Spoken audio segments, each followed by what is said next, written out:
Eh, Hola, profe. Buenas noches. Buenas noches, profe. Hola, profe.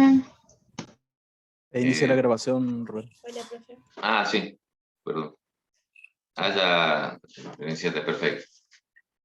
Bueno, si bien no hay apenas un poco más de la mitad de los alumnos, vamos a comenzar para tener tiempo para que expongan y para resolver las dudas que tenían algunos sobre los problemas de la guía anterior y obviamente para tener tiempo para la presentación de la guía de hoy, ¿no es cierto? Así que comenzamos en todo caso con las respuestas o con las dudas que tenían. Con las dudas. Y después le vamos a pedir a los grupos que expongan, al grupo que exponga en este caso. ¿Alguien tiene alguna duda para compartir o si no, comparto yo la pantalla? Profe, Sí. yo tengo una duda, más que nada el tema de las unidades de la velocidad que nos dan ahí en el problema. ¿En cuál problema? En el 3, El 3 de la guía 3. sí. ¿Tenés alguna duda como para compartir o querés que ponga el problema y lo vemos? En realidad, porque como nos dice la velocidad del gas y nos da en libras sobre pie cuadrado por segundo, Sí. como que Ese eso no, me re confunde. es No, una no sé velocidad, no es el caudal. No es el caudal másico ni el caudal volumétrico. claro. Sí, vamos a ver. Por Les eso, ¿esas comparto son unidades de velocidad? O sea, la velocidad que nosotros conocemos.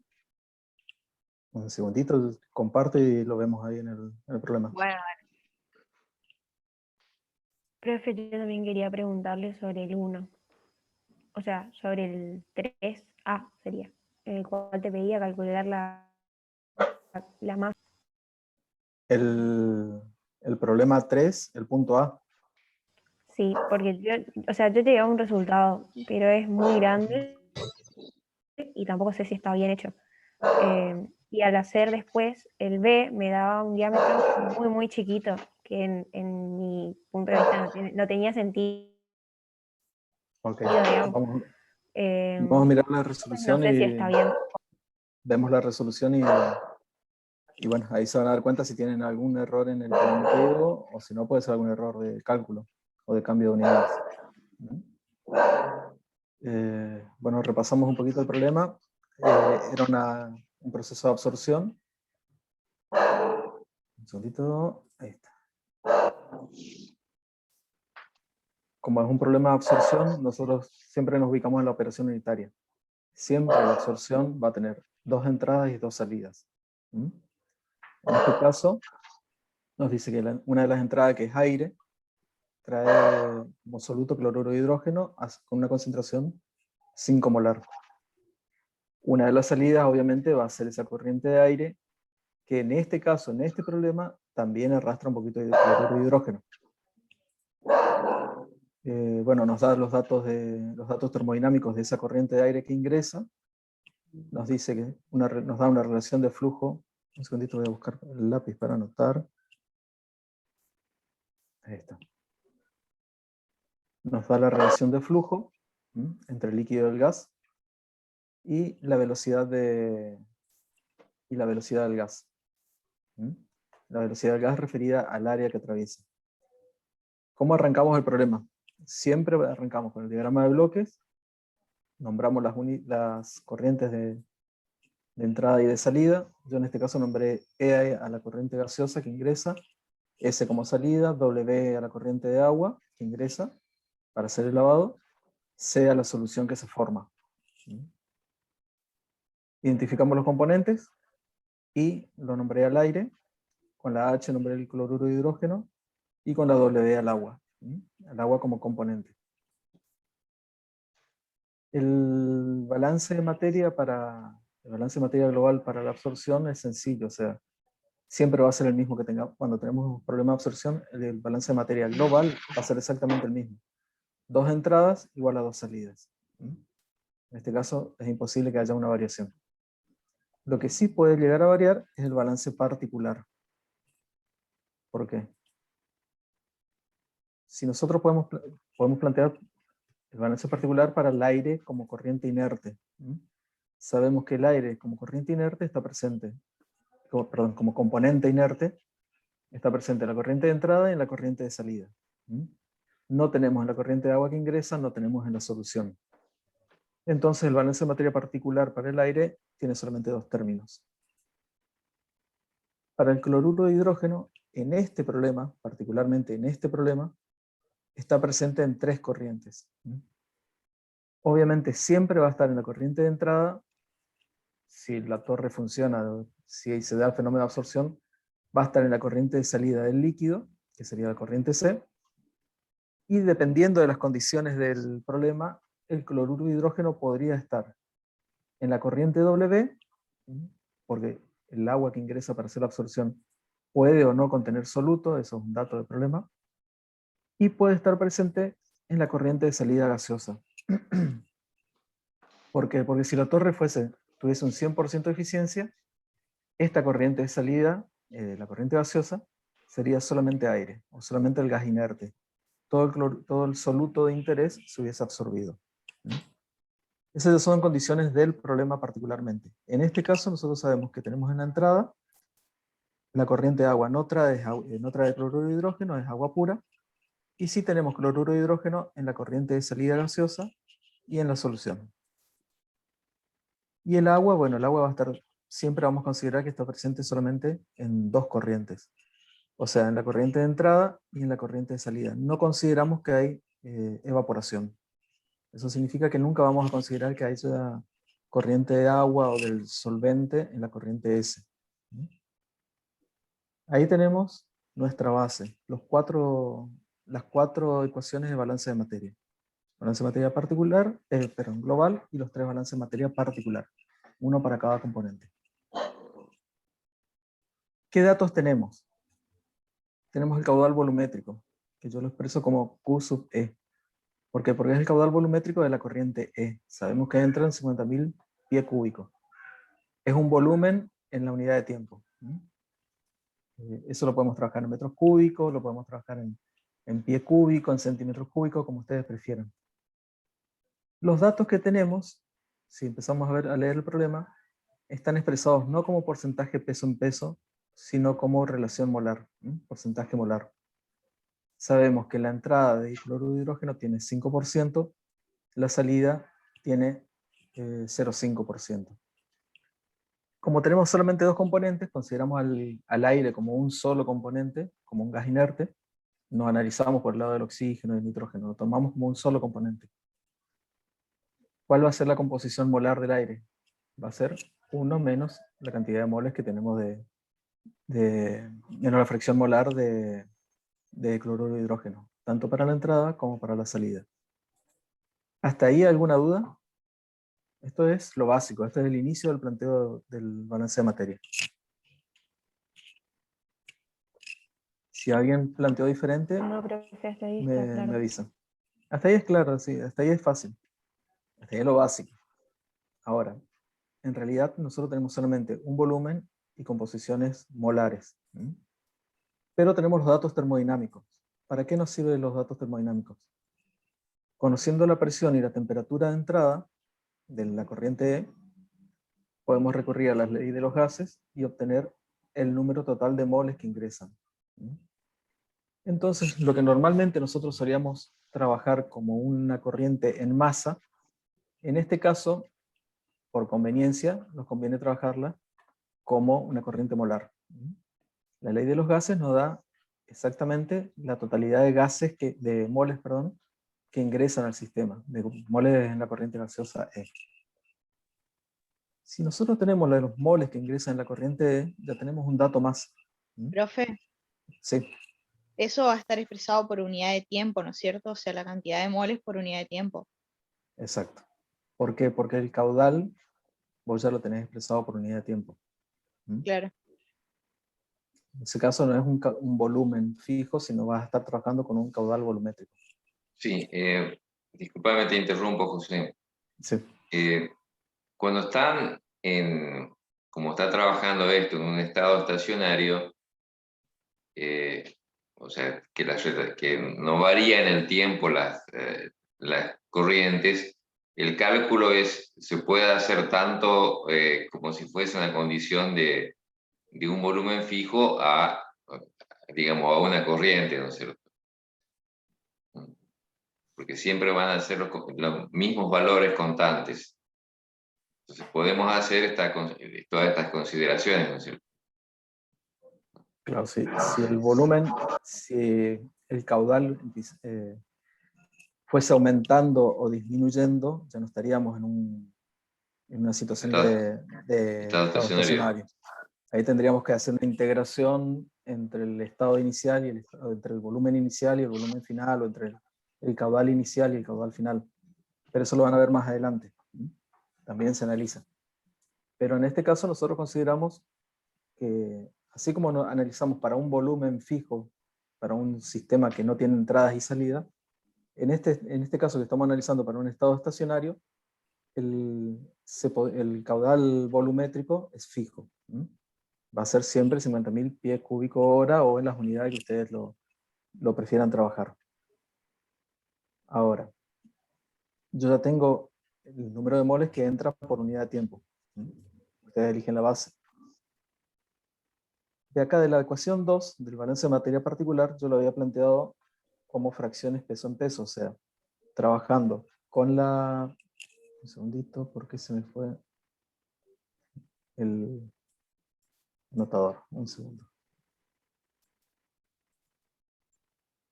En la ecuación 2, yo había planteado como balance de masa. O sea, para el planteamiento inicial utilizo el balance de materia. Planteo la ecuación E y S como una corriente de masa y utilizo las fracciones peso en peso. Pero por ser un balance de materia yo puedo expresar exactamente igual, solamente que en corrientes molares. De la ecuación anterior, de la ecuación 5, yo obtengo este dato. La cantidad de moles o la corriente molar que ingresa de aire, de corriente gaseosa. Tengo la fracción molar del cloruro de hidrógeno e indirectamente puedo calcular la del aire. Tengo la fracción molar del cloruro de hidrógeno a la salida, o sea que también tengo la del aire, está acá abajo. Entonces eso significa que puedo calcular también la fracción, la corriente molar de la corriente gaseosa a la salida. O sea, esta corriente S, puedo calcular la cantidad de moles que tengo en esa corriente S. Una vez que tengo la corriente de moles, ahí sí voy a ver cuáles son las consultas, cuáles son las incógnitas que me plantea mi problema. ¿Cuál es la primera? ¿Cuál es la cantidad de cloruro de hidrógeno que se absorbe en el agua? O sea, me está pidiendo cuánto cloruro de hidrógeno abandona la corriente C. El método más directo, el más sencillo para calcular, es, primero calculo cuánto cloruro de hidrógeno ingresa. ¿Cómo lo puedo obtener? A partir del producto de los números de moles por su fracción molar. Todo referido a la corriente E. Calculo cuántos moles de cloruro de hidrógeno salen. Tengo la corriente S, tengo su fracción molar. La diferencia de uno menos otro, o sea, la diferencia de estas dos ecuaciones, me da los moles de cloruro de hidrógeno que se absorban. Teniendo los moles, puedo calcular la masa. ¿Hasta ahí alguna duda? ¿Alguna consulta? Bueno. ¿Cuál es la siguiente? Pregunta, ¿cuál es el diámetro de la torre? ¿Cuál debería ser el diámetro de la torre? Me da un dato, me dice que la velocidad del gas es 0,214 libras sobre pie cuadrado por segundo. ¿Qué significa esa velocidad? O sea, a ver, un segundito, vamos a cambiar la pluma. Acá tengo la expresión de esa velocidad. Me está expresando el caudal másico dividido la superficie o el área de la sección transversal. O sea, yo tengo el cilindro, la torre cilíndrica. tengo la sección transversal, hago un corte y puedo calcular la superficie de ese círculo. Hago un corte en la columna y tengo el caudal másico. Yo sé que atraviesan 0,0214 libras por cada pie cuadrado. Ahora, ¿qué pasa? Yo en realidad lo que necesito calcular es el caudal másico. Y a partir del caudal másico puedo obtener la superficie. La velocidad se va a mantener. La velocidad va a ser constante. Yo lo que necesito es poder transformar esta corriente molar, el cálculo, esta expresión de corriente molar de la corriente que ingresa, la tengo que pasar a caudal másico. Y teniendo la velocidad y el caudal másico, puedo calcular la superficie, la sección de la torre. ¿Alguna duda con eso? ¿Con ese uso de la velocidad? Yo hice eso, profe, pero las unidades me quedaban cualquier cosa. Ojo, ten en cuenta que acá estás hablando por segundo. Mira. Claro. Y tu corriente de entrada está en hora. Sí, o sea, yo hallé el caudal másico y me queda, y lo que pasa es que yo trabajé todo con metro cúbico por hora, y bueno, y quise pasar, quise trabajar porque se me hace más fácil verlo con kilogramos. Trabajo todo con el sistema internacional. Sí. Entonces, cuando quise despejar el diámetro, me quedaba dentro de la raíz metro a la cuarta por hora por hora al cuadrado sobre kilogramo, no se me iba el kilogramo. Sobre Yo kilogramos. Claro. despejé O sea, el metro cuadrado, profe, y para sacar el diámetro con la raíz quedó en metro. ¿cómo? Se cortó la última parte, no escuché. Que yo despejé el área y me quedó bien las unidades en metro cuadrado de área. Ajá, Y ahí sí. para sacar el diámetro con la raíz quedó Ujú. expresado en metros. Ok. ¿Está bien? No sé si estará bien. Ahora no sé cuántos metros te dio, ¿100 metros o 1 metro? No, me dio 26, algo. 26 metros, es bastante grande la columna. Sí. Mire, les digo la verdad, yo cambié los datos para que no coincidan con los de años anteriores, así que todavía no lo calculé. Lo tengo en un Excel, pero no lo calculé. Cambié los datos en el problema, así que la verdad es que no sé cuál es el dato verdadero de la sección.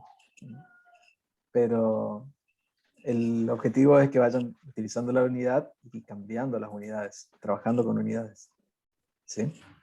Revisen por las dudas, revisen el cambio, tengan en cuenta que el caudal volumétrico está expresado en horas y la velocidad del gas está expresada en segundos.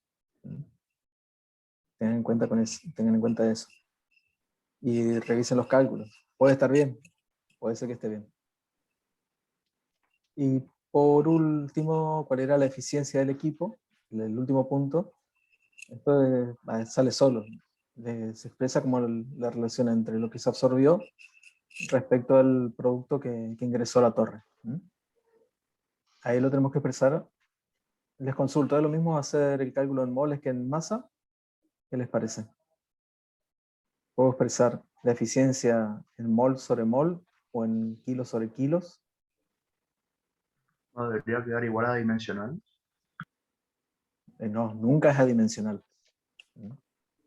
Uno son moles absorbidos, el otro es moles que ingresan.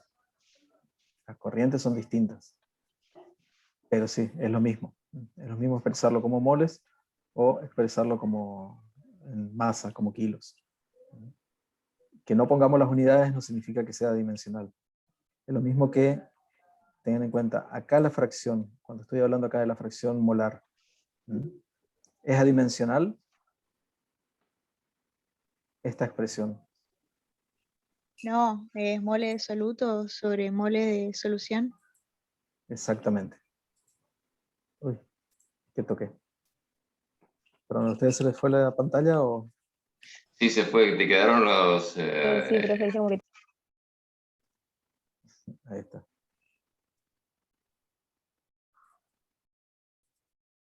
Un segundito, ahí llego.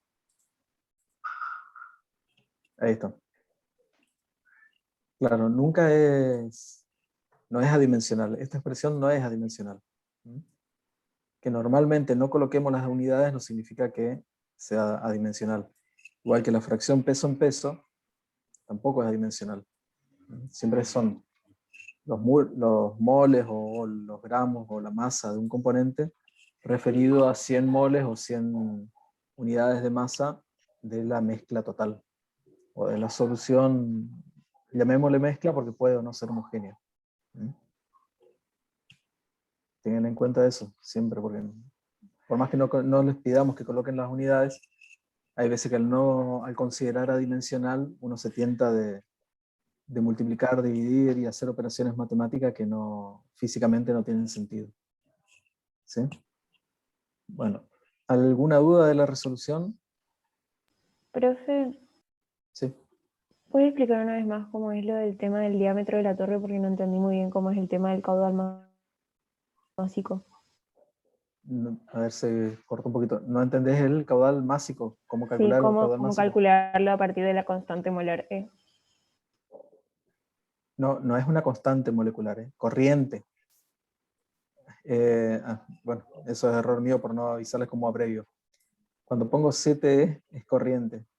Ingreso de corriente gaseosa, salida de corriente gaseosa, ingreso de agua, salida de solución. NT sale de la ley es la corriente molar. Está expresado como la totalidad de los moles que tiene la corriente E. ¿Cómo obtengo esa corriente molar? A partir de los gases, de la ley de los gases ideales. E por B igual a nRT, ¿se acuerdan? Bueno, ese término N va a ser mi corriente molar referido a la corriente gaseosa que ingresa. ¿Sí? Ahora, tienen que ver cómo pasar eso a masa. Claro, de Ahí, hecho, convengamos que mol es masa, ¿no es cierto? Pero la claro, fracción molar a no es distinta kilogramos. que la fracción másica en peso, digamos. Sí, perdón. Claro, ponerlo en peso, exactamente. No como masa. Ya expresarlo como libras por hora o libras por segundo para poder utilizar la velocidad que tenemos acá, que tenemos expresada acá. ¿Se comprendió? Sí, Si creo que sí, profe. si no saben cómo pasar los moles a kilos o a libra, a peso, es una buena oportunidad para buscar la bibliografía y repasar un poquito. Es sencillo, tienen que refrescar nomás, ya lo vieron el año pasado, pero busquen en la bibliografía, lo van a encontrar, es fácil, es sencillito. Profe, ¿Sí? ¿la eficiencia no puede expresarse como porcentaje? Sí, es porcentaje. Ah, ok. Porcentaje. Sí, acá faltaría por 100. Lo que pasa es que lo escribí así más rápido en el texto. Siempre la eficiencia son porcentuales. Normalmente siempre se expresa como porcentaje. Bueno.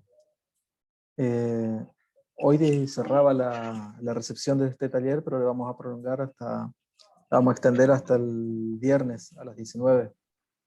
Así tienen tiempo de masticar un poquito el problema, sacarse alguna duda más que les surja y presentarlo para el viernes. Mantenemos abierto ahora va a estar cerrado, pero hasta cuando ingrese al campus le voy a habilitar de vuelta la recepción del taller.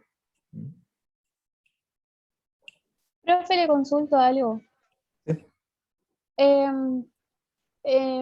Ay, perdón. Mi compañero subió el archivo. Se puede modificar y cambiar el archivo y agregar el problema, ¿verdad?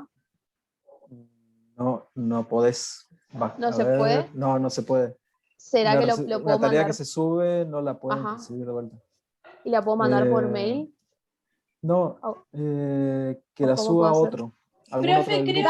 Dale. Y Creo manden que en el campus, cuando vos subís una tarea, te da la opción de editar la tarea. Sí, pero ya está cerrada. Sí, pero no la podés sacar. O Lo que sea, no sé como es que si podés eliminar el archivo, pero igual sigue estando ahí el Claro, archivo. No, como yo los voy a habilitar de vuelta, no sé si pueden descargarla, borrarla. Dale, dale, de última, Si como no se dijo puede, usted, prueben. Si no se puede, claro, otro sube otro. integrante y manden un correo a la cátedra diciendo fulano Que de no tal tome en cuenta. entrega reemplazando el archivo enviado por Sultano. Dale, genial, profe, gracias. Disculpe. Sí, no hay problema. Lo que les vuelvo a recordar siempre es para facilitarnos un poco el trabajo. En el nombre del archivo no pongan integración 2, por ahí no es necesaria integración 2, pero la comisión y el número de taller sí. Entonces sabemos rápido a qué comisión corresponde. Si no tenemos que estar abriendo cada uno de los archivos para ver quiénes son los integrantes o a qué comisión les pertenece. Si no tienen dudas, dejo de compartir pantalla. Profe, ¿Sí? yo, o sea, de curioso nomás, ¿de dónde salen las unidades de la velocidad? Porque, Las o sea, unidades esas unidades, son datos de diseño. Normalmente son datos de diseño, algunos son empíricos, ¿no? Pero se consideran datos de diseño. Lo que pasa es que vos vas a tener, ya escapa el curso, pero vas a tener un ventilador que está soplando por una sección y de repente se encuentra con una columna que tiene anillos de relleno. Entonces, ¿qué haces? O le das más o menos velocidad al ventilador que o está soplando o que al revés está aspirando para generar vacío dentro de la torre. Puede trabajar en cualquiera de las dos situaciones. Vos podés forzar el aire dentro de la torre o al revés. Haces vacío para obligar al aire que atraviese la torre. Se adoptan esas velocidades porque son las recomendadas para dar un tiempo de retención adentro de la torre. Si vos tenés la masa que tenés que pasar, tenés la superficie, puedes calcular el tiempo. Son datos de diseño, son datos empíricos normalmente. bueno, profe. Profe, Bueno, última pregunta. sí. Para calcular el caudal másico hay que tener en cuenta el peso del aire también. El peso molecular. Sí. Ok. Sí. Porque así lo hice y no estaba segura más. Sí, pero ahí tenés solamente uno de los componentes. Sí. Y los moles del gas también.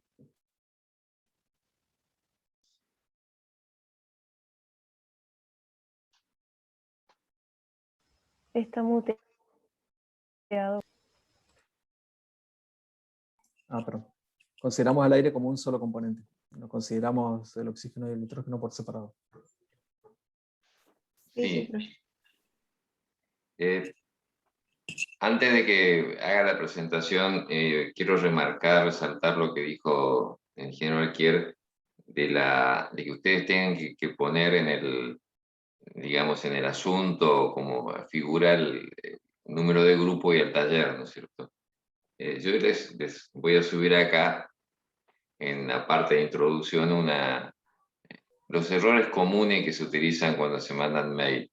O sea que el mail es una herramienta muy útil, pero uno tiene que saber maximizar su uso. Y la parte más importante del mail es el asunto, digamos, porque ahí generan y da la información para quien lo reciba. Lo otro que quería remarcar, que ya se lo mandé por WhatsApp, digamos, es que en la facultad como les dije, es ya obligatorio, ¿no es cierto?, utilizar las normas APA en las publicaciones y también está subido al curso, digamos, al aula virtual, la versión 2017, y también subí un link con digamos, la página actualizada del APA, de las normas APA, digamos, donde están toda la información. Y esto es muy importante que ustedes sigan porque también es parte de la que vamos a corregir. Y tienen que ir acostumbrándose porque cuando hagan la entrega final, el proyecto final, todo, la facultad, la universidad tiene una reglamentación que exige que todas las cátedras tengan que cumplir con las normas APA. Y el trabajo final es lo que se ve, porque eso se publica en un lugar que se llama el repositorio y que lo puede ver cualquiera en el mundo, digamos. Y una de las cosas que prestan atención en este caso es a la parte bibliográfica, ¿no es cierto? Bueno, era eso nomás. Ok. El grupo que tenía para la exposición de grupo 3 creo que era. Para la Nosotros somos exposición de... Sí, Bueno, si quieren compartir. sí, yo voy a compartir la pantalla. No sé si me tienen que hacer co-host o algo, si puedo compartir nomás. No deberían poder compartir cualquiera. Ah, bueno, ahí comparto, profe.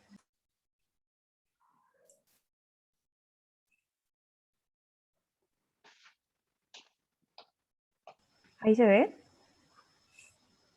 Sí, se ve. Sí, se ve. sí, yo creo. Bueno, mi nombre es Milagros Esteche y con mi grupo vamos a hablar sobre las zarandas. Para dar un poco de contexto, antes de empezar, podemos decir que los sólidos tienden a ser un poco más difíciles de tratar que los líquidos, los vapores o los gases. En muchos de los procesos, estos sólidos pueden presentar diferentes características. Las que hoy nos interesan a nosotros son que pueden presentarse en partículas muy grandes o hasta inclusive en forma de polvillo. Por esto necesitamos contar con medios para poder manipular los sólidos sin importar cómo se presenten. En algunos de los procesos se presentan mezclas de sólidos que poseen diferentes características y entre ellas las que nos interesan a nosotros, que son las diferencias de tamaño entre las partículas de los diferentes componentes de esta mezcla. Y en muchos de esos procesos es necesario que podamos separar los componentes de esas mezclas. Y para eso están las maquinarias que vamos a explicar hoy, que son las zarandas. Una zaranda es una maquinaria que consiste en una o varias capas de malla de alambre colocadas una encima de la otra en una caja metálica rectangular. El mecanismo de funcionamiento de esta máquina se basa en la operación de tamizado, que consiste en una separación de una mezcla sólida con componentes de diferentes tamaños en dos o más corrientes. En la diapositiva se puede ver, por ejemplo, el diagrama de bloques de la operación, en la cual tenemos una corriente que ingresa, que sería la corriente A, que es la mezcla de alimentación, y dos corrientes de salida, que es una corriente superior, que sería la de rechazo, que son las partículas más grandes que no pasan a través del tamiz, y la corriente C, que sería la corriente inferior de los cernidos, que serían las partículas que sí logran atravesar el tamiz. Y ahora mis compañeras van a explicar los equipos de tamizado. Me faltó agregar, perdón, que las zarandas se utilizan en la industria para la industria minera, metalúrgica y la industria del carbón para transferir materiales.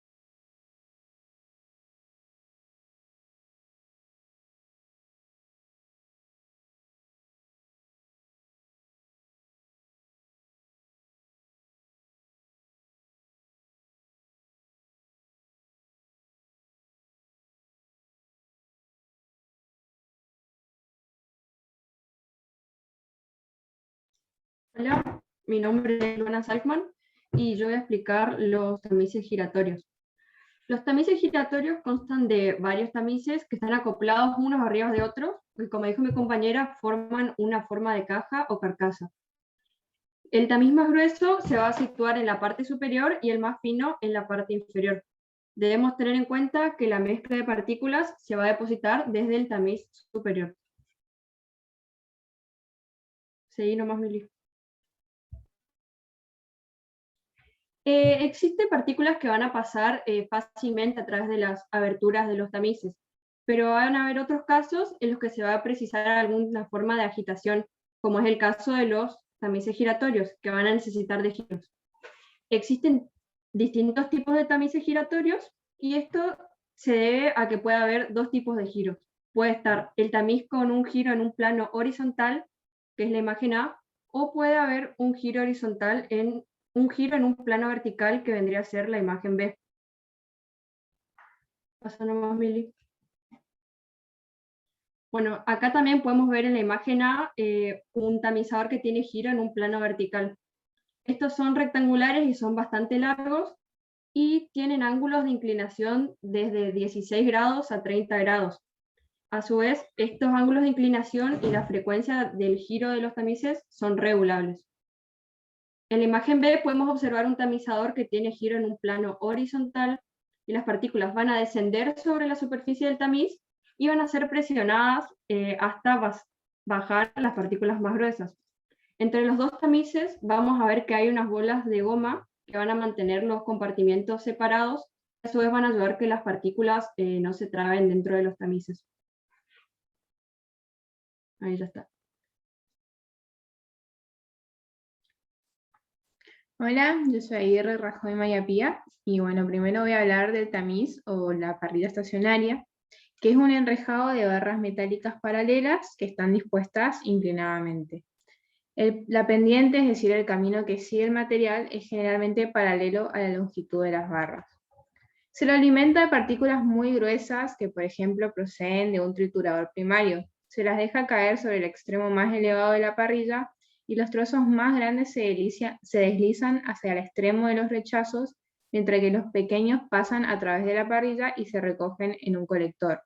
La separación entre las barras es usualmente de 2 a 8 pulgadas y solamente resultan eficaces cuando operan con sólidos muy gruesos que contienen poca cantidad de partículas finas. Pasa, Mili. Tamices vibratorios. Estos consisten en una o varias capas de malla de alambre, colocadas una encima de otra, en una caja metálica como describieron anteriormente. Estas vibran con rapidez y pequeña amplitud, permitiendo así la filtración de las partículas finas. Se obstruyen con menos facilidad que los tamices giratorios debido a esta vibración. Las vibraciones se pueden generar tanto mecánica como eléctricamente. Pasa, Mili.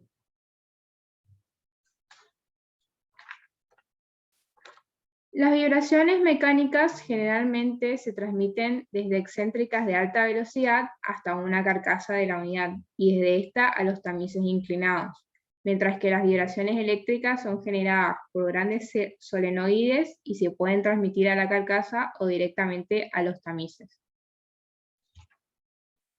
Pasa. Por último, podemos agregar que estos tamices vibratorios pueden ser tanto horizontales como también pueden presentar una inclinación de hasta 20 grados. Las vibraciones comprendidas son entre 1800 y 3600 por minuto. En una criba con múltiples capas, a medida que pasamos de capa, los tamaños de los agujeros de las capas serán cada vez más pequeños. Listo. Ahora para finalizar vamos a hablar un poco sobre el estudio del funcionamiento de la maquinaria de la zaranda o del tamiz, tanto su funcionamiento práctico como su funcionamiento ideal y la relación de estas dos situaciones con la eficiencia y la capacidad del equipo. Retomando al diagrama de bloques que mostramos inicialmente, vemos que tenemos una corriente de entrada, que es la mezcla de alimentación, la cual está compuesta en este caso por dos fracciones de sólidos, a las cuales vamos a llamar, por ejemplo, fracción A o sólidos A y fracción B. Una vez realizado el tamizado, se separan en dos fracciones de salida, las cuales son la corriente superior o corriente de rechazo, la cual está compuesta por las partículas más grandes, que son las partículas o la fracción A, y la corriente inferior, que son la corriente de cernidos, compuesta por las partículas B o las partículas más pequeñas. Cabe recalcar que que se llame corriente de rechazo no significa que va a ser directamente descartada, sino que es el nombre que tiene, y a nivel industrial, tanto la corriente de rechazo como la corriente de cernido puede ser útil tanto por separado, las dos juntas. La siguiente. Bien, ahora a la hora de definir el funcionamiento de la zaranda teórico, el funcionamiento ideal, se dice que se evidencia una separación perfecta, una separación nítida de la mezcla, en la cual en la corriente superior tenemos que la partícula más pequeña de esta fracción de la corriente superior es mayor que la partícula más grande de la corriente inferior, ¿sí? esta diferencia se hace definiendo previamente un diámetro de corte que es básicamente un punto de separación a nivel de tamaño entre la fracción superior y la fracción inferior. Lo que se suele hacer en la industria es marcar como diámetro de corte al tamaño que tienen las perforaciones de la bandeja o la perforación de la malla. Bien, este es el funcionamiento ideal, pero en la realidad existen una serie de factores que alejan al funcionamiento del equipo de una situación ideal. Esto es lo que se llama como zaranda o tamiz real o tamiz práctico, en la cual se pueden apreciar una serie de factores que, bueno, generan una serie de errores. Uno de los errores más comunes, por ejemplo, es la diferencia de formas que pueden tener las diferentes partículas y cómo estas, por ejemplo, producen solapamientos o superposiciones entre ellas que dificultan la separación. El siguiente. Bien, otras definiciones importantes son la eficiencia o la eficacia y la capacidad del equipo. Por un lado, la eficiencia del equipo se puede definir como, por ejemplo, tomando en referencia la fracción de componente A, que habíamos visto que estaba compuesta de la corriente de entrada, podemos definir la eficiencia como la masa de este material A presente en la corriente superior, la corriente de rechazo, en relación a la masa de este mismo material presente en la corriente de alimentación. Es una relación que generalmente se suele expresar de forma porcentual. Y por otro lado, la capacidad del equipo es básicamente la cantidad de materia, la cantidad de masa de entrada con la que se puede alimentar al equipo en unidad de tiempo y en unidad de superficie. Unidad de superficie, obviamente, porque, como ya se mostró, la zaranda como tal es un equipo en el cual consta de una bandeja en la cual se deposita la mezcla y se producen las vibraciones para que se separen.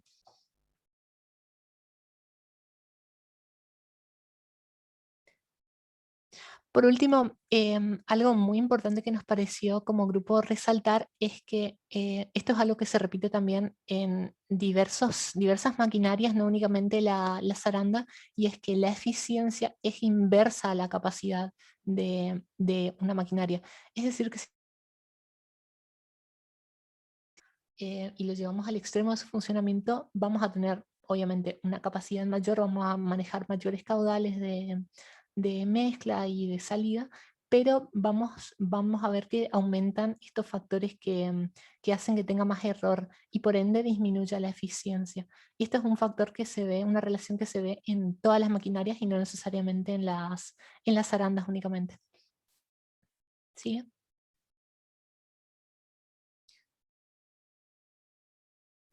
Y estos factores que habíamos hablado, muchas veces estos no se pueden medir de forma teórica, no hay una forma de determinarlos teóricamente, pero se pueden apreciar de forma práctica y tienen una influencia directa en las limitaciones que podemos tener en el equipo. Existen muchos, pero nosotros mencionamos estos en particular, que son las interferencias entre las partículas, que son la relación que pueda tener cada partícula que ingresa a la máquina con las otras que están alrededor, las obstrucciones que puedan llegar a formarse en los agujeros o las perforaciones de la plancha o de la malla, debido al acomodamiento de las partículas, la cohesión que pueda haber entre las partículas, la adherencia a la superficie de la plancha también que pueda haber por diversos factores, la diferencia considerable de tamaños, que esto es algo que se ve mucho, que es cuando, por ejemplo, si tenemos partículas demasiado grandes y otras más chicas, se evidencia que las partículas más grandes tienden a ir hacia el fondo, haciendo que las partículas más chicas, que son las que deberían pasar por la malla, se queden en la superficie y esto obstaculiza el funcionamiento. Y por último, también la humedad es un factor clave para evaluar el funcionamiento del equipo, la humedad de la corriente de entrada. Siguiente. Bien, básicamente esa es la bibliografía que usamos y bueno, eso es todo. Muchas gracias.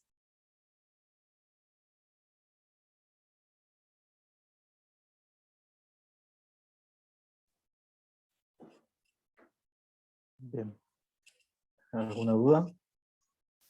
Pueden volver a la página inicial, a la segunda. A ver, a la que está. Sigue avanzando.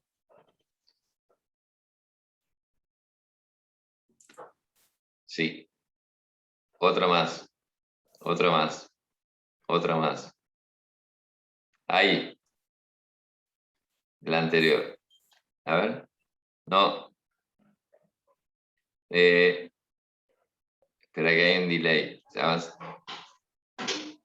La que está antes. Antes.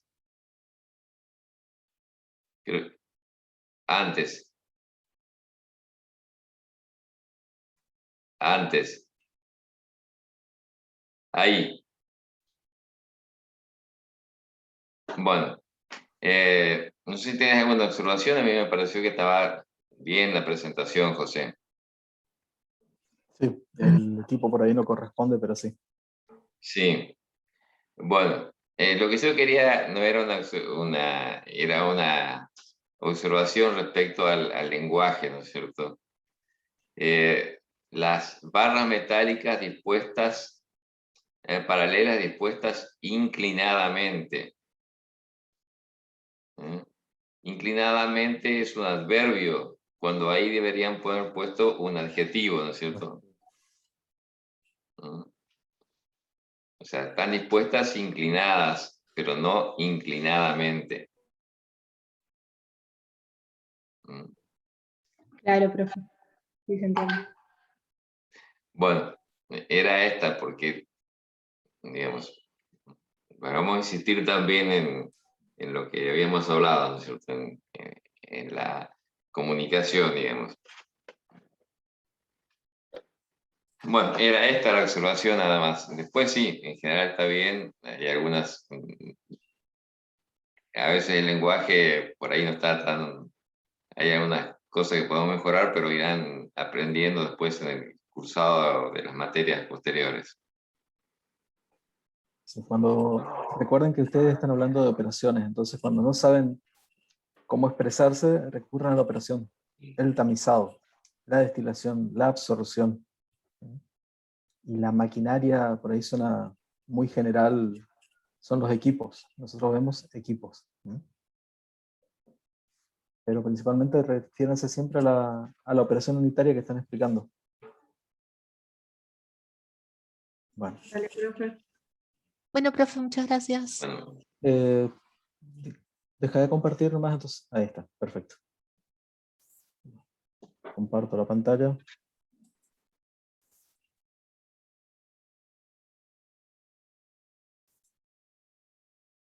Bueno, sus compañeras ya, en realidad, ya pusieron bastante del tema, así que yo voy a pasar un poquito rápido. En el campus ya se subió el taller para el día de hoy y la presentación. Lo subí medio tarde nomás, disculpen, pero ya está disponible para ustedes. Recuerden que después van a tener que estudiar las presentaciones de sus compañeros y las nuestras. Lo que vamos a recalcar siempre, dividimos lo que son procesos unitarios, que son aquellos que involucran reacciones químicas, de las operaciones unitarias. Y en las operaciones unitarias habíamos, o mencionamos las que son difusionales y diferenciamos de las no difusionales. Ahora, la operación de tamizado, como lo vieron ahí, la separación mecánica, ¿les parece que es una operación difusional o no difusional? ¿Qué opinan? A ver, el grupo que expuso, ¿es una operación difusional o no difusional? ¿Se está produciendo algún fenómeno de transferencia de materia? ¿O sencillamente están separando en función del tamaño sin importar la especie química a la que pertenece? No, se está separando sin importar la especie química a la que pertenece, por el tamaño. Exactamente. Nada más. La característica del tamizado es que es una operación no difusional. Es independiente de la especie química que estamos trabajando. Puede tratarse todo de la misma especie, toda la misma especie química, o pueden ser diferentes, pueden ser mezclas, pueden ser especies químicas que estamos aprovechando que tienen diferente granulometría para poder separarlas. En este caso, la operación de tamizado es una operación de separación en la cual no se produce una transferencia de materia. Donde sí se produce una transferencia de materia son las difusionales, que son, por ejemplo, la destilación, evaporación, la cristalización y las extracciones. Eso lo vamos a ir viendo más adelante porque vamos a ir tocando cada una de estas operaciones. Las que son no difusionales, tenemos el flujo de fluidos. El flujo de fluido es la corriente gaseosa, corrientes líquidas a través de cañerías, de conductos. Molienda, que consiste en la reducción de tamaño.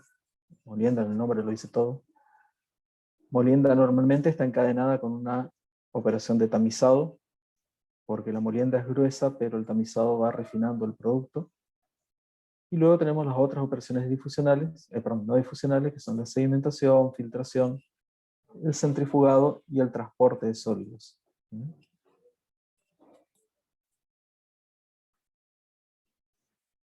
Vemos más o menos, vemos rápido para no repetir lo que ya dijeron sus compañeras. Las operaciones no difusionales, como tomando en particular las separaciones mecánicas, se utilizan para separar partículas sólidas o gotas líquidas, independientemente de la composición química o de la especie química a la cual pertenecen. Este tipo de separaciones, recuerden, nunca es específica para una especie química. Puede ser que se aplique a una solución heterogénea o una solución homogénea, y se puede realizar mediante tamices, lo que normalmente llamamos como tamices, membranas, o utilizar una velocidad de sedimentación. El tamizado en particular se basa exclusivamente en el tamaño de las partículas. En el tamizado industrial, como ya explicaron sus compañeras, o sea, las partículas se ubican sobre la malla del tamiz. El objetivo es que las más finas atraviesen, que las más gruesas queden retenidas.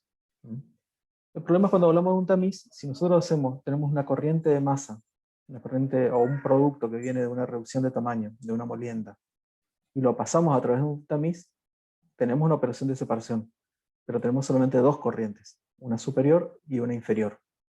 ¿Qué dato me da el tamiz?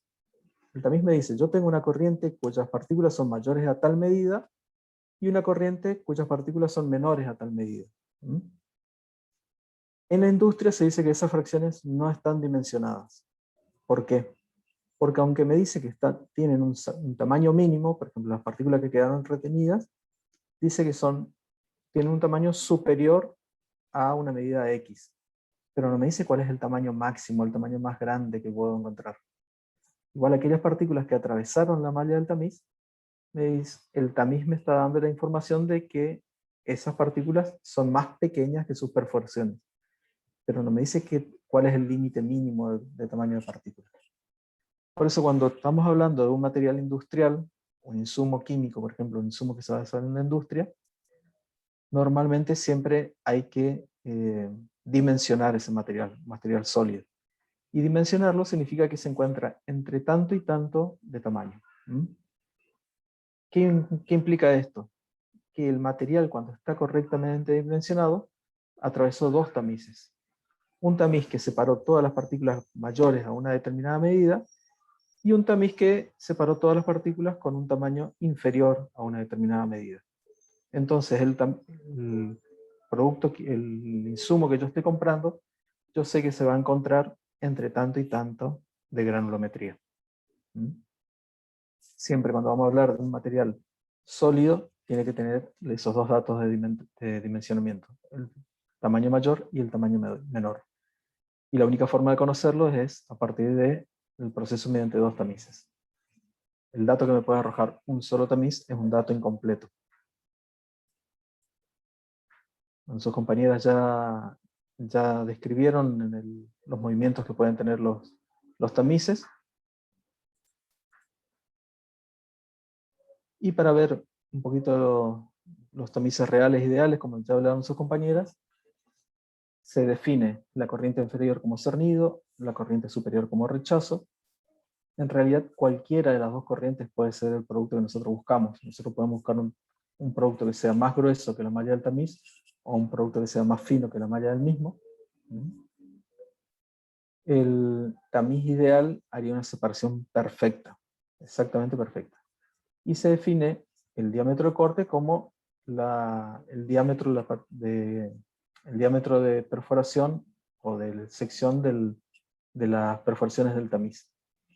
Me dice que el diámetro de corte es el punto de separación entre fracciones, o sea, un tamiz me va a dar un diámetro de corte de tal abertura de malla. Entonces las partículas van a estar distribuidas hacia arriba o hacia abajo de ese diámetro de corte.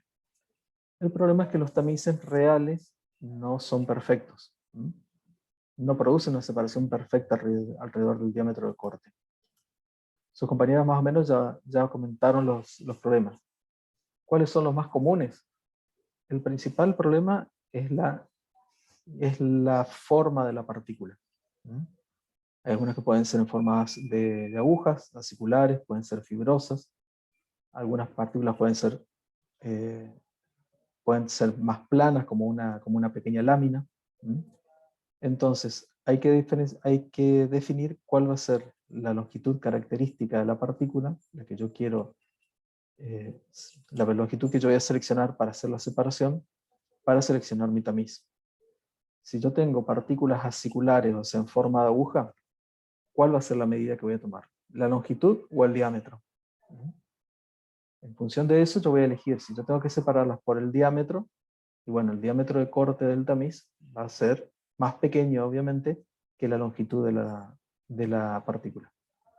Pero si yo las partículas que son aciculares, que son fibritas, las tengo que separar en función de la longitud, ¿qué pasa? Puede haber partículas que tengan una longitud mayor al diámetro de corte del tamiz, pero inciden en forma vertical en las perforaciones del tamiz. Entonces lo atraviesan. Entonces definir un diámetro de corte perfecto para un tamiz real es difícil. La forma de la partícula influye muchísimo en lo que es la eficiencia del tamiz. ¿Qué puede pasar también? ¿Cómo influye, cómo incide la partícula cuando choca la superficie del tamiz? Para que se produzca la separación, todas las partículas tienen que estar en contacto con la superficie del tamiz. Y depende de cómo choca contra la superficie del tamiz, cómo está enfrentada a la superficie del tamiz, se va a lograr la separación o no. Puede ser que algunas partículas influyan vertical. Por ejemplo, en el caso de partículas fibrosas, algunas pueden estar en forma horizontal y otras pueden incidir en forma vertical. Y eso va a determinar que puedan o no pasar por las perforaciones. ¿Qué pasa? Se puede dar también que haya un aglomeramiento del tamiz, como comentaron sus compañeras, puede ser que el producto sea húmedo, y entonces partículas finas estén adheridas entre sí y no puedan atravesar el tamiz.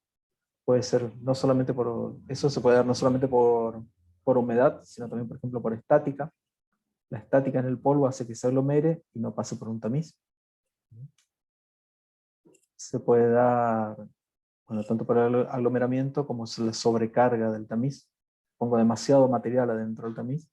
Entonces, las partículas no llegan a estar en realidad en contacto con la superficie, así que nunca voy a poder hacer una buena separación. Hay muchos factores que influyen en la eficiencia del tamiz. ¿Pero qué es la eficiencia del tamiz? Y es el éxito, es tratar de medir el éxito de un tamiz en separar una alimentación en dos materiales, A y B. ¿Qué serían esos dos materiales? Material A sería el que está en la corriente superior, o sea, todo el que supera el diámetro de corte. Material B, que va a ser el que está en la corriente inferior, es todo aquel que tiene un diámetro menor al diámetro de corte. La realidad es que va a haber una distribución de tamaños. O sea, en la corriente superior, nosotros en un tamiz real siempre vamos a tener producto fino que debería haber pasado pero que no lo hizo. Y en la corriente inferior, o sea, en la corriente de cernidos, vamos a tener materiales gruesos que tienen un diámetro de corte mayor al diámetro del tamiz, que no deberían haber pasado, pero aún así lo hicieron. Entonces, esas corrientes normalmente son una composición de los dos materiales.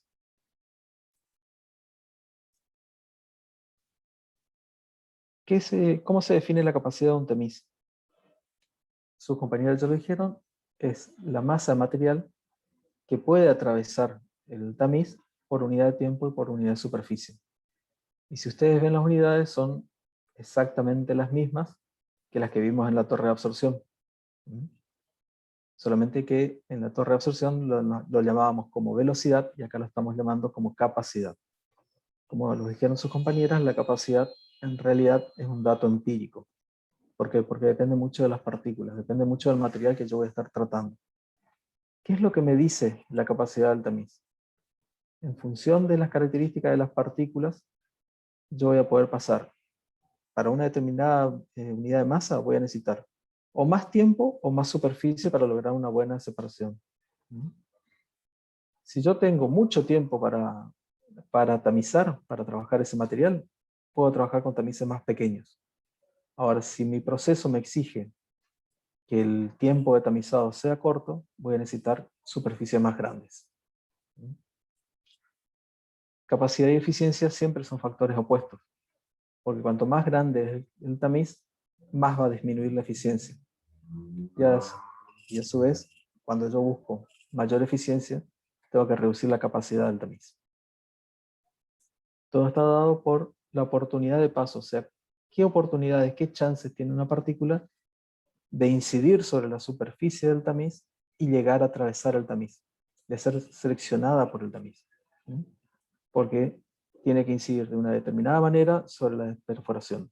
Si incide sobre la parte ciega, donde no hay perforaciones, nunca la voy a tamizar, nunca voy a hacer una selección de tamaño. Y si no incide en función de su longitud característica, puede ser que quede retenida o que pueda pasar más allá del diámetro de corte. Bueno.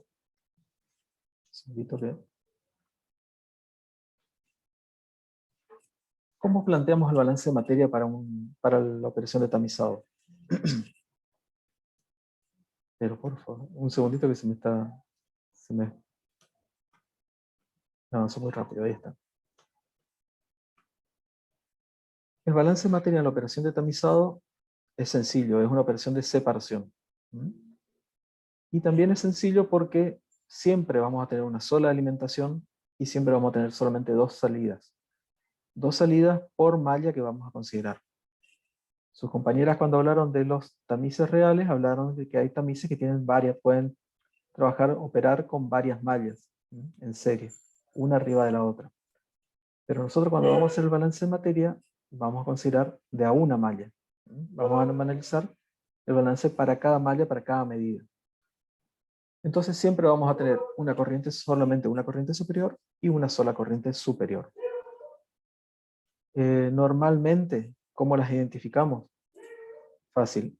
La corriente de alimentación como F, feed, la corriente de rechazo R, la corriente de cernido C. No es necesario que lo identifiquen así, pero normalmente se suele identificar así. Y en este caso, es independiente, la composición de las corrientes es independiente de la especie química. No me interesa si estoy trabajando con un material que es 100% puro o con una mezcla de compuestos. ¿Por qué? Porque yo no voy a poder hacer una separación en función de la especie química. Entonces, siempre que yo tenga una operación de tamizado, la composición la voy a definir la composición de la mezcla la voy a definir en función del tamaño de las partículas.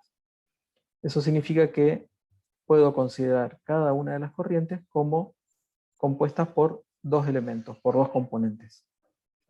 Aquella masa de material que puede atravesar el tamiz y aquella masa de material que no puede atravesar el tamiz. Es el diámetro de corte el que me define la composición de las corrientes.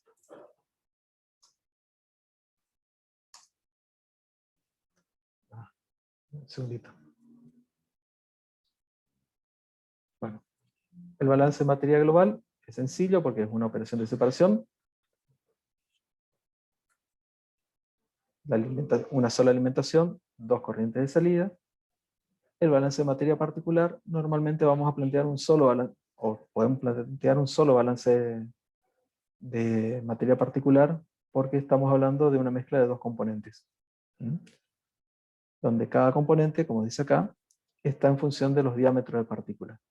Y es el diámetro de corte del tamiz el que me define el tamaño de la separación de esas fracciones. Partículas que tienen mayor o menor diámetro que el diámetro de corte. Acá vamos a empezar a trabajar con lo que llamamos relación entre corrientes. ¿Por qué? La relación entre corrientes es un dato práctico, un dato que se utiliza en la práctica. Y me dice, como lo tiene acá expresado, la corriente R sobre F, o sea, el rechazo sobre la alimentación, es igual a una constante K. ¿Para qué me sirve a mí esa expresión de relación entre corrientes? ¿Para qué me sirve esta expresión? R sobre F es una constante K, y en este caso sí sería dimensional, porque sería kilogramos por sobre kilogramos, por ejemplo, o toneladas sobre toneladas. A mí me sirve porque teniendo yo un tamiz un tamiz real instalado en la planta, cuando yo varíe la alimentación F, teniendo este valor de K, puedo automáticamente calcular la masa de R, ¿sí?, de mi corriente de rechazos. O puedo plantear al revés, puedo plantear una relación entre corrientes, entre la alimentación y el cernido. Entonces, para diferentes condiciones de proceso, al aumentar o al disminuir la corriente de alimentación, voy a obtener directamente con este cálculo matemático, obtengo automáticamente cuál va a ser mi corriente de cernidos o mi corriente de rechazos. Esto se calcula una sola vez y después se aplica en la práctica. Entonces yo, para diferentes situaciones de proceso, hoy cambio la operación en planta, aumento mi producción o disminuyo mi producción, no tengo que estar planteando todo el balance de materia global y particular nuevamente. Lo que hago es recurrir a estas relaciones y yo automáticamente sé que al variar mi alimentación, cuál va a ser mi corriente de salida.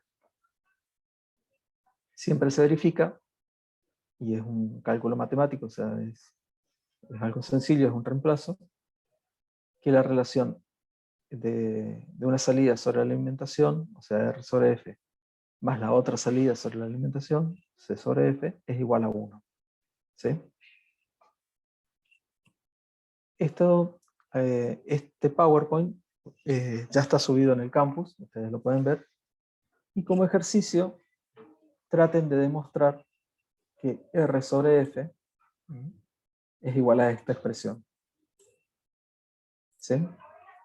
Después en su casa traten de demostrarlo, ver si pueden llegar a esta expresión. A expresar la constante K o la relación entre corrientes R sobre F como una relación entre composiciones de las corrientes. ¿Sí? ¿Cómo pueden llegar a esta expresión? Fácil, trabajando con el balance de materia global y el balance de materia particular. Haciendo el reemplazo de uno en otro, pueden llegar a la relación entre corrientes. ¿Sí?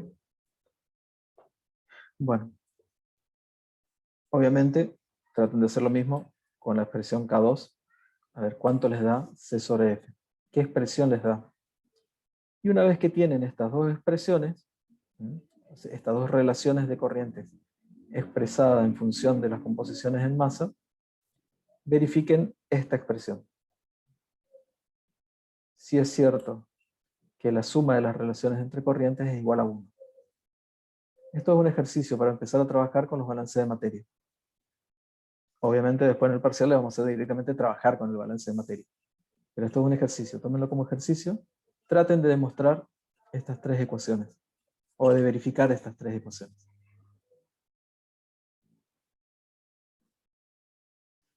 Bueno. Cuando estamos trabajando con tamices reales, los datos que provienen para trabajar con el tamiz real vienen de un tamiz ideal. ¿Cuál es el tamiz ideal? El tamiz que tenemos en un laboratorio. O sea, normalmente uno tiene un tamiz real en planta, está en proceso, y al momento de analizarlo lo que hace es tomar muestras de la alimentación, de la corriente superior, de la corriente inferior, o sea, el rechazo del cernido, llevar al laboratorio y decirle, analizadme estas muestras. Y el laboratorio les va a informar cuáles son las composiciones de tamaño para una determinada malla de tamiz, o sea, la composición de las corrientes en función del diámetro de corte del tamiz. Esta tabla que la tienen acá va a estar acompañando los problemas. Esto sería el resultado que arrojaría un análisis de laboratorio. Si nosotros analizamos cómo se lee esta tabla, si nosotros analizamos, un segundito voy a borrar, si analizamos, por ejemplo, el tamiz de malla 10, queremos analizar cómo está funcionando el tamiz de malla 10, llevo la muestra de alimentación puntual al laboratorio, y el laboratorio lo pasa por un tamiz de malla 10 y me dice, esa corriente de alimentación tiene un 47% de material que es igual al diámetro de corte.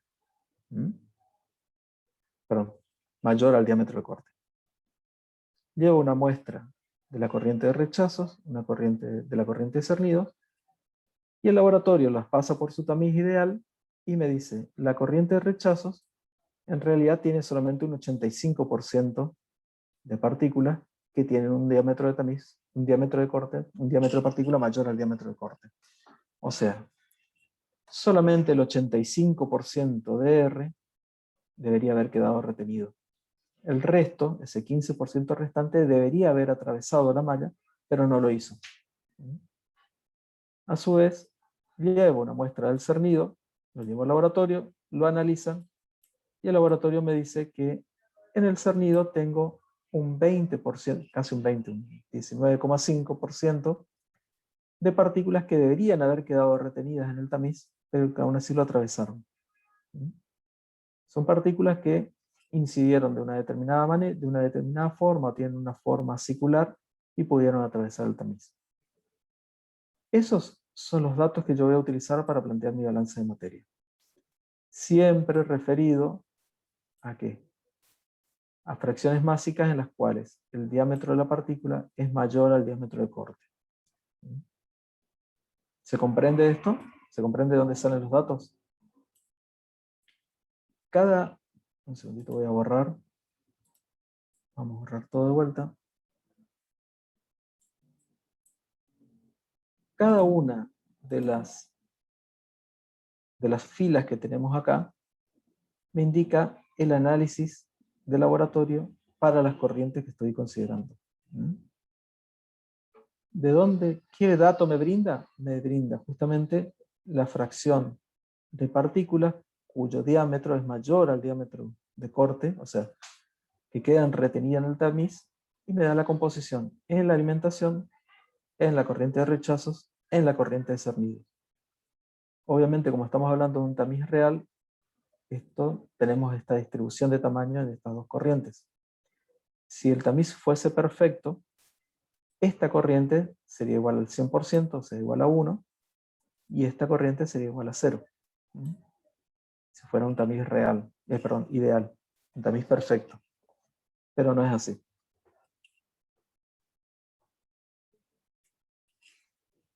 Ahora, ¿qué pasa cuando tenemos dos tamices? En el caso que tengamos dos tamices, los vamos a tener que trabajar como operaciones unitarias en serie. O sea, vamos a tener que analizar el primer tamiz y vamos a tener que analizar el segundo tamiz. También recurrimos de vuelta a la tabla que nos va a brindar el laboratorio. Pero en este caso, cuando tengamos que recurrir a la tabla que nos da el laboratorio, vamos a tener que ver cuál es la malla del tamiz, o sea, cuál es el diámetro de corte de cada tamiz. Para analizar el primer tamiz, tengo que tomar los datos de la malla 10. Esta es la corriente de alimentación, de rechazo y de cernidos referidas al diámetro de corte de la malla 10. Ahora, cuando voy al tamiz de malla 28, los datos no son los mismos. Estos son los datos referidos al tamiz o al diámetro de corte del tamiz de malla 28. Una salvedad, y por eso les hago quiero que tengan en cuenta este punto. Cuando nosotros hacemos la representación de dos operaciones en serie, en este caso la corriente que sale del primer tamiz ingresa directamente al siguiente. Ahora, este valor de X sub C Fíjense que yo a la corriente de cernido la llamé C y le nombré a la fracción en peso X sub C. Sin embargo, para la alimentación del tamiz malla 28, cambié la nomenclatura y le puse alimentación, se llama P y la fracción es X sub P. ¿Por qué hice eso? ¿Por qué hice esta diferenciación entre la corriente de cernido y la alimentación del segundo tamiz si en realidad es la misma corriente? Lo que sale de uno entra al otro. Si fuese un tamiz que lo tengo en la planta, en la fábrica, tendría una malla arriba y una malla abajo. No hay ninguna operación que me cambie esta corriente. Esto lo hago para evitar tener un error en el momento de la resolución del problema. ¿Por qué? Porque la composición de la corriente de cernido referida a la malla 10, es 0,195 o 19,5%. Pero cuando yo voy a analizar respecto al tamiz de malla 28, no puedo tomar este valor 19,5. Lo que tengo que hacer es ver el análisis de laboratorio referido al diámetro de corte del tamiz 28, del tamiz de malla 28. O sea, acá cambia mi fracción en peso. Mi fracción en peso en realidad para el tamiz número 28 va a ser del 94%. ¿Por qué esta diferencia? ¿Por qué esa diferencia entre esas dos fracciones si en realidad es la misma corriente? Porque la primera corriente, en este punto, lo analicé frente a un diámetro de corte que es malla 10. En este punto, cuando está ingresando, lo estoy analizando en función de un diámetro de corte correspondiente al malla 28. ¿Se comprende? ¿Se comprende por qué lo hago? Si ustedes quieren, pueden llamarlo X sub C y seguir trabajando, pero tengan en cuenta que se pueden equivocar, que pueden tomar como X sub C el valor del tamiz anterior. Tengan en cuenta eso nomás. Por eso normalmente se hace el cambio de identificación, de letra de identificación. ¿Sí? Luego la resolución es exactamente lo mismo. Ahora, una de las opciones que nosotros podríamos plantear es, si tenemos los datos, es analizar todo el problema como un solo sistema. Si yo analizo todo el problema como un solo sistema, como un solo equipo, una sola operación unitaria, voy a tener una sola alimentación y voy a tener 3 corrientes de salida, lo cual no se condice con la operación de tamizado. En el tamizado para una malla tengo solo 2 corrientes de salidas. El problema es que los datos que me va a dar el laboratorio siempre están referidos a una sola malla. Y si yo planteo analizando todo el sistema, voy a tener datos mezclados de 2 mallas. Por eso en tamices no me conviene, o en realidad no sé si se puede, llegar a plantear analizando todo el sistema. Por ahí en el balance de masa global, sí. Podría llegar a plantear el balance de masa global. Pero balance de materia particular para todo el sistema en su conjunto, no lo podría trabajar a partir de un dato de laboratorio. Y siempre se cuenta con los datos de laboratorio. ¿Sí? Los datos siempre corresponden a un solo tamiz, a un solo diámetro de corte. ¿Hasta ahí alguna consulta? ¿Alguien tiene alguna duda? Básicamente lo que es balance de materia es eso. Es empezar a trabajar con las relaciones entre corrientes. Normalmente siempre vamos a trabajar con relaciones entre corrientes. Y empezar a trabajar con operaciones en serie. La salida de una operación es la alimentación de la siguiente. ¿Cómo vamos a calcular la eficiencia de los tamices? Tenemos que, primero que nada, interpretar a qué se refiere con la eficiencia del tamiz. Y ahí lo que tengo que ver es cuál va a ser mi producto. ¿Qué es lo que yo...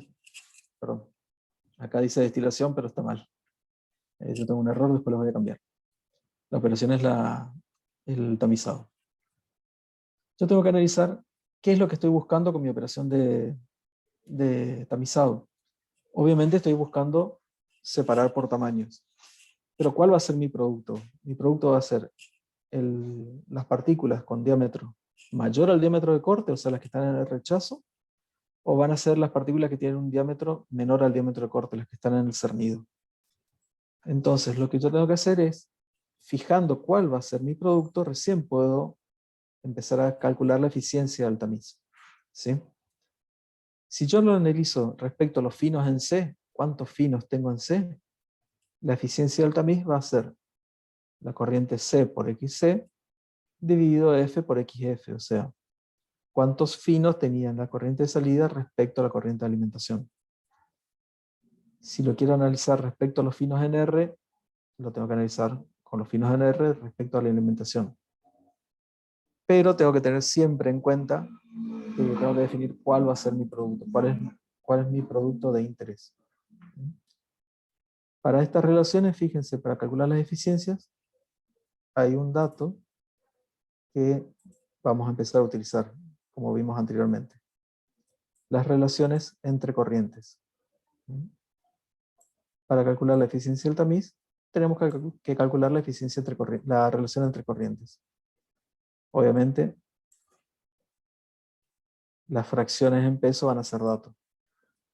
Y si recuerdan, las relaciones entre corrientes las podíamos expresar como relaciones entre fracciones en peso de las diferentes corrientes. Entonces, si yo sé que las relaciones las puedo expresar así, ese dato de eficiencia, este dato de eficiencia, lo podría llegar a expresar íntegramente como una relación entre fracciones de corrientes. ¿Ok? ¿Alguna duda? Bueno. Cambio de pantalla. Bueno, la bibliografía, la principal, es el McCabe. Siempre recurran casi siempre al McCabe. Jan Koplis es bastante copia del McCabe, pero si pueden conseguir uno o el otro van a tener toda la información. Y el Perry es más interesante para ver los equipos, la parte dura de la operación, para ver los diferentes equipos, el Chemical Process Equipment también, lo pueden ver también todo lo que es equipos, pero lo que es la operación unitaria, recurran directamente al McCabe o al Jan Koplis. Cambio de pantalla, un segundito. Bueno.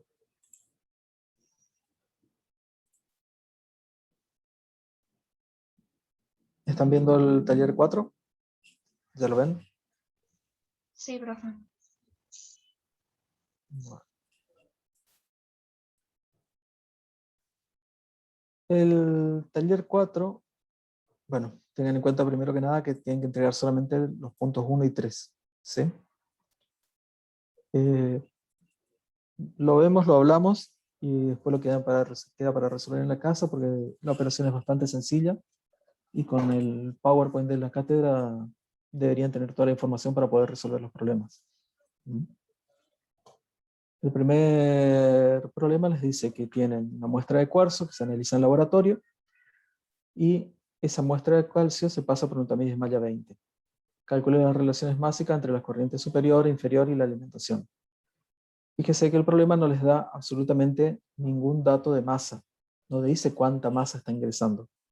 Les está pidiendo las relaciones de masa entre corriente superior e inferior y la alimentación. O sea, R sobre F y C sobre F.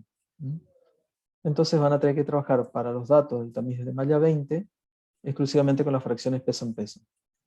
¿De dónde salen esas fracciones peso en peso? Salen de la tablita que les da el laboratorio, como habíamos visto con el PowerPoint. Ahí tienen los datos de fracciones.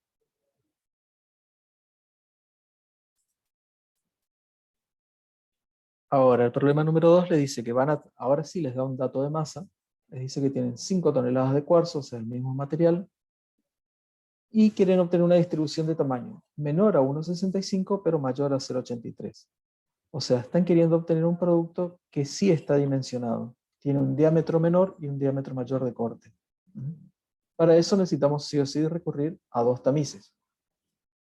¿Qué tamices utilizaría?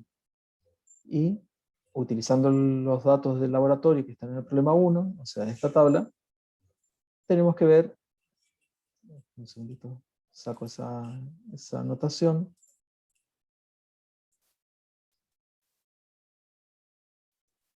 Utilizando los datos del laboratorio, tengo que determinar qué cantidad de cuarzo voy a obtener a partir de estas 5 toneladas de cuarzo que tenga esta granulometría, cuántos gruesos voy a separar, cuántos finos voy a separar.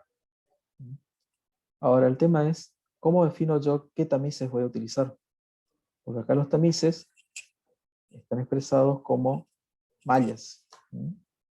Mallas 4, 6, 8, 10, 14, 20, 28.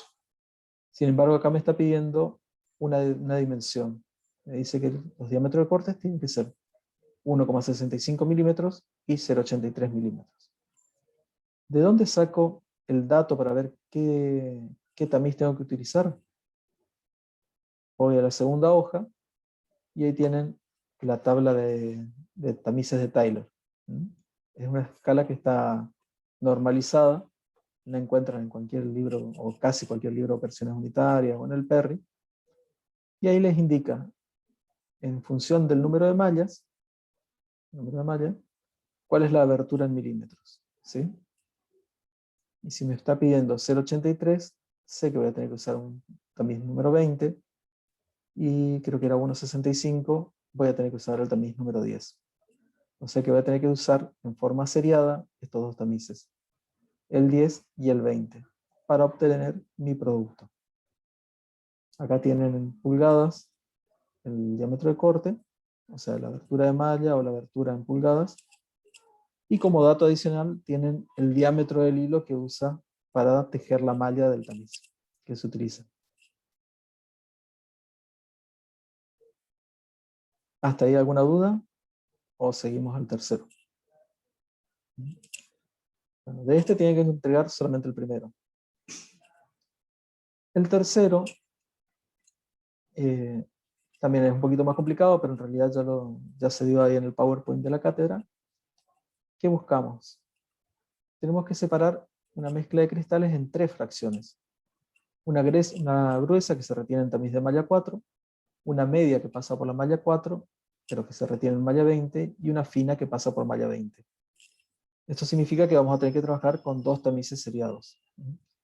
Al tener 2 tamices seriados, vamos a tener una fracción que está bien dimensionada, porque vamos a ver diámetro máximo, diámetro mínimo, y 2 fracciones que no van a estar dimensionadas. Una que vamos a saber cuál es el diámetro mínimo y otra que sabemos cuál es el diámetro máximo. Son el rechazo del primero y el cernido del último. Bueno, nos indica que utiliza tamices 4 y 28 de la serie Taylor, lo tienen abajo, y tienen los datos del laboratorio. ¿Sí? Ahora, como dato adicional y para que ustedes lo analicen cuando lo resuelven, el dato del laboratorio me brinda que para el tamiz número 4 tengo estas fracciones en peso, 15, 50 y 4,2%, y fíjense que para el tamiz número 28 tengo la fracción de la alimentación, tengo la fracción en la corriente de cernidos, o sea, en la corriente fina, y no tengo ningún dato para la corriente gruesa. El problema lo que les pide es que, aparte de resolver toda la parte numérica, haga una interpretación de ese resultado, del resultado que van a obtener. O sea, expliquen qué es lo que pasó acá, qué significa que esta corriente gruesa tenga 0 de composición ahí. Explíquenlo en 2 o 3 palabras. Lean un poco la filmina de la cátedra y hagan su interpretación y lo escriben en 2 renglones, 3 renglones. No es necesario explayarse demasiado. Pero analicen por qué esta fracción es 0. Obviamente acá es 0, no es que está vacío, debería ser un 0. Como dato adicional, el problema número 4 utiliza la capacidad de los tamices, es un problema de capacidad, y van a tener que tener resuelto el problema 3 para poder obtener el 4. ¿Sí? Pero tienen que entregar solamente el 3. Bueno, ¿alguna duda, chicos? ¿Alguna duda sobre el taller? Ya lo tienen subido en el campus, así que lo pueden descargar y empezar con toda la furia.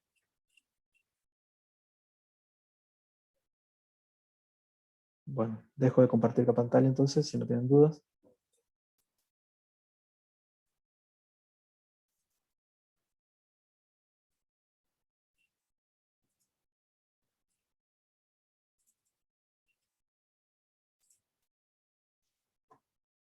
¿Alguien tiene alguna duda del taller o de cómo desarrollar el taller? ¿Alguna duda sobre el tema de hoy? Por ahora no, profe. Entiendo que no. Se superpuso dos audios ahí, pero entendí que que no tenían dudas. Bueno, ya saben, tienen 15 días para la entrega. Para el taller número 3 les vamos a habilitar hasta el viernes. Y cualquier consulta hagan con tiempo.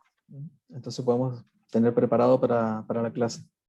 Preparar un PowerPoint, preparar aunque sea una resolución y sacarle una foto y compartir la pantalla para explicarlo.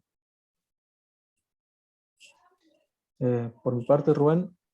Bueno, no, yo tampoco, simplemente recordarle que para la semana que viene están los grupos 3 y 4 y también vamos a dar una clase especial con algunos temas un poco relacionados a lo que estuvimos viendo en la clase pasada. Así que... No te escuchamos, José. Estás muteado. Perdón, silencié. No, que pasen en el chat su nombre como presente. Entonces queda sentado en el chat del Zoom. Ahí está. Antes de abandonar la reunión, pongan el presente con su nombre. No, escriban su nombre. Escriban su nombre por las dudas. No solo el presente. Bueno. Los grupos que tienen que exponer también, si tienen alguna consulta, háganla con tiempo, no el último día o un día antes en lo posible. Tampoco el día del trabajo o un día feriado, tampoco hagan tantas consultas. O les vamos a poner un cuestionario a resolver el día del estudiante. 50 preguntas en 10 minutos. Profe, le hago una pregunta. ¿El Power con nuestra información sobre nuestra presentación se la tenemos que enviar a ustedes o los pasamos directo a nuestros compañeros? No. A la cátedra y nosotros subimos al campus. Al mail de la cátedra, sí, yo ya subí el del grupo 2, me falta el del grupo 1, que me manden. Profe, nosotros armamos un Word con toda la información también. No sé si quieren, podemos mandarles eso también. Sí, es conveniente. Sí, recuerden que todos van a tener que estudiar de los PowerPoint de los grupos de sus compañeros. Así que no es para que vuelquen todo el texto al Power, pero traten de ser claros. Entonces, de brindar información para estudiar. Son preguntas sencillas, pero que tengan información para poder estudiar sus compañeros.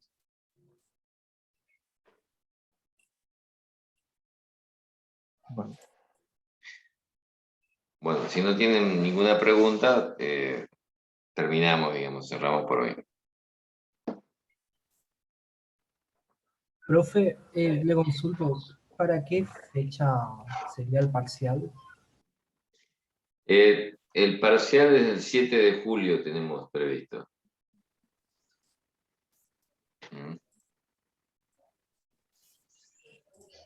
Dale, gracias. Nosotros tenemos prevista para el miércoles anterior a ese, la clase anterior, una clase de repaso, ¿cierto? También van a poder hacer consultas en las clases anteriores, ¿cierto? El último taller está previsto para el 2 de junio, el último taller de este cuatrimestre, digamos. Y con lo que ustedes van a tener 2 semanas, así que van a tener tiempo hasta del 2 al 16 de junio para hacer la presentación, así que van a tener corregido todos los talleres antes del parcial. Profe, Sí. En la primera entrega del integrador, que es el 26 de mayo, si mal no recuerdo, ¿cómo es? ¿Hay que hacerlo con el formato de informe? Sí, todos los trabajos tienen que hacer con el formato de los informes. Bien. Con la carátula, con todo como está. Sí, listo. Eso quería saber. Muchas gracias. Eso se abre en el aula, así como siempre, un coso para que subamos. Sí, lo vamos a abrir en el aula. Ya le vamos a informar. Está bien. Gracias, profe.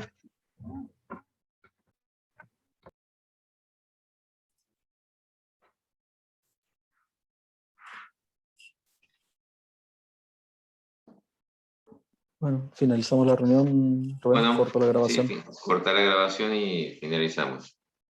Ok. Buenas noches a Tengan todos. buena semana. Chao, profe. Gracias. Chao, profes.